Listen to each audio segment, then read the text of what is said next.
Narinig mo na ba ang tungkol sa Voynich Manuscript, ang pinaka-mysterious na libro sa buong mundo?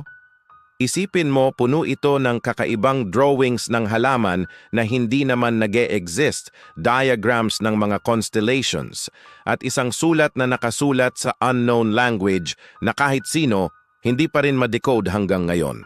For over 600 years, scholars, linguists, at cryptographers have tried everything: AI analysis, code-breaking techniques, at kahit comparison sa ancient languages. Pero kahit sa latest attempts nitong 2020s, wala pa ring malinaw na translation. May theories na gawa ito ng alchemist, ng isang secret society, o baka isang elaborate hoax lang. Pero hanggang ngayon, wala pang nakakapagpatunay kung ano talaga ang ibig sabihin ng librong ito.